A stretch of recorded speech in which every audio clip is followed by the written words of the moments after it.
नमस्कार मित्रों, आप सबको दीपोत्सव की बहुत बहुत शुभकामनाएं। दीपावली का यह पर्व आपके जीवन में, हमारे समाज के जीवन में, इस देश और संपूर्ण विश्व के जीवन में एक नया प्रकाश लेकर आए। सब स्वस्थ रहें, आनंदित रहें, शांत रहें और इस सृष्टि के विकास में सृष्टि के साथ हम कदम मिला करके चल सकें। बहुत बहुत शुभकामनाएं। एक वीडियो हमने दीपावली के इस पर्व पर पीछे जारी किया था, जिसका विषय था कि भगवान राम अयोध्या रावण से विजित होकर के जब आए तो फिर हम दीपावली पूजन में लक्ष्मी जी की पूजा क्यों करते हैं। इसकी चर्चा के बीच में या इसके कमेंट्स में किसी ने मुझे व्यक्तिगत रूप से ये कमेंट दिया कि दीपावली के दूसरे दिन जो गोवर्धन पूजा होती है उस पर भी अपने को कुछ विचार रखना चाहिए। आज का ये वीडियो गोवर्धन पूजा को लेकर केंद्रित है। गोवर्धन पूजा दीपावली के दूसरे दिन करते हैं। सामान्य रूप से महिलाएं घर के बाहर गोबर से गोवर्धन जी का प्रतिमा बनाती है और उसकी पूजा करती है। यह एक सामान्य परंपरा है। हमारे जीवन में जो हमारा सनातन का सामाजिक जीवन है उसमें हर एक परंपरा के पीछे कोई इतिहास है और कोई विज्ञान भी। बिना लॉजिक के कोई भी परंपरा, कोई भी पर्व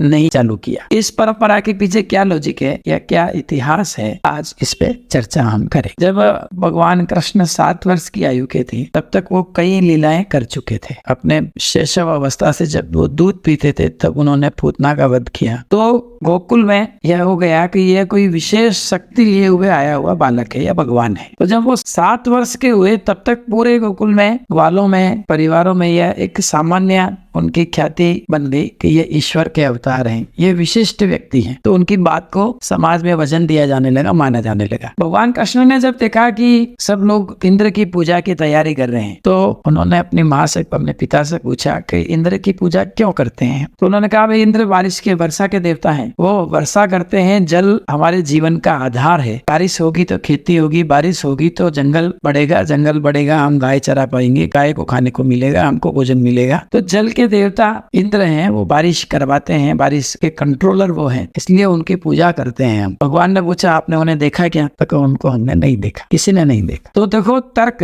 भगवान ने कहा कि जिनको नहीं देखा उनकी पूजा करते हैं। यह गोवर्धन पर्वत है, नित्य हमारे काम आता है। हम गाय चराने इस पे जाते हैं, ठंडी हवाओं से ये हमारी रक्षा करता है। इस पे अनेक औषधियां लगी हुई है जिनसे हमारा स्वास्थ्य ठीक रहता है, हमारी गाय को इससे पोषण मिलता है। हम इसकी पूजा क्यों नहीं करते? इसकी करनी चाहिए। जिसकी नहीं देखा उसकी पूजा कर रहे हैं। जो साक्षात हमारे सामने हमारा रक्षण पोषण करता है उसकी पूजा क्यों नहीं करते? हम गोवर्धन की पूजा करेंगे। अब पीछे का क्या मंतव्य रहा होगा वो तो हो जाने, परंतु चूंकि उस समय तक भगवान कृष्ण की यह ख्याति हो चुकी थी कि यह विशिष्ट व्यक्ति है, इसलिए समाज उनकी बात मान करके गोवर्धन की पूजा करने चले गए। कहते हैं कि भगवान इंद्र नाराज हो गए और उन्होंने घनघोर बारिश वहां की, इतनी बारिश की कि चारों ओर जल ही जल हो गया। तो कृष्ण के पास आए, देखो हमने कहा था कि उनकी पूजा नहीं करेंगे तो वो नाराज हो जाएंगे। अब वो नाराज हो गए, अब हम कहाँ जाए? आपका ये गोवर्धन की पूजा की ये बचाएगा क्या हमको? भगवान ने कहा जरूर बचाएगा। हम गोवर्धन को उठाते हैं, इसके नीचे हम सब चले जाएंगे। तो गोवर्धन उठेगा क्या? हम संकल्प करेंगे तो सब होगा, सब अपनी अपनी लाठी लगाओ इसके नीचे। और भगवान ने अपनी तर्जनी उंगली से उसको ऊंचा उठा लिया। 7 दिन तक वे सब उसके नीचे रक्षित रहे। कहते हैं कि ब्रह्मा जी तब इंद्र के पास गए और उनको कहा कि ये भगवान विष्णु के अवतार हैं, इनसे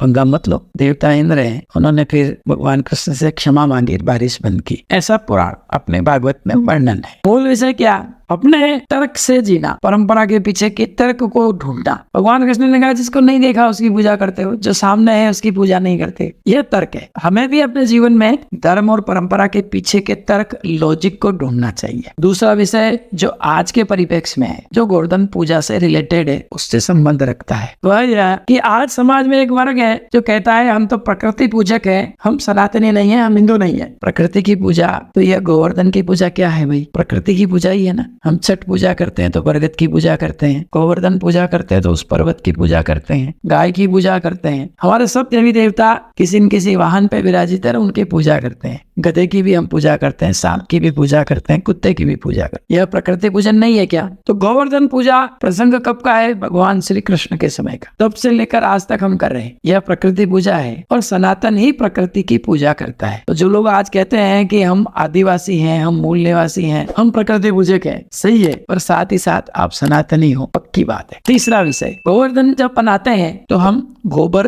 के गोवर्धन बनाते हैं। और गोवर्धन को हमारे एक मित्र ने, जो गोबर पे काम कर रहे रहे हैं, उन्होंने कहा गोबर धन। गोबर जो है यह धन है। कैसे धन है? तो आप थोड़ा सा पीछे जाएंगे तो जब हम प्रकृति के साथ जीवन जीते थे तो हमारा मकान भी गोबर से बने होते थे। गारा और गोबर मतलब मिट्टी और गोबर से बने मकान होते थे। वे तापरोधी होते थे, वे भूकंप रहित होते थे, भूकंप में नुकसान नहीं पहुंचाते थे, सर्दी में गर्म, गर्मी में ठंडे रहते थे, हम सबका स्वास्थ्य ठीक रहता था। आजकल जैसा एक चलन चला है हीलिंग वॉल्स, सांस लेने वाली, ब्रीदिंग वॉल्स, सांस लेने वाली दीवारें, तो वो सब दीवारें सांस लेने वाली थी, उसमें हवा जाती थी, उसमें पानी डालते तो पानी को सूंघती थी, तो उसमें हवा भरी रहती थी, तभी पानी जाता था। वह सब का आधार था गोबर, और उस गोबर का धन है, गोबर बहुत बड़ा धन है, इसलिए गोबर के भगवान बना करके उनकी पूजा करना। कितना श्रेष्ठ संदेश इस परंपरा के माध्यम से हमने दिया। आप देखते होंगे अभी भी हम कहीं नवयुगल विवाहित होता है तो रोड़ी पूजन के लिए जाते हैं। शादी के बाद रोड़ी पूजने की एक परंपरा है अभी भी, मेवाड़ में तो कम से कम मैं देखता ही हूँ। वह रोड़ी क्या है? हमने अपने जो घर में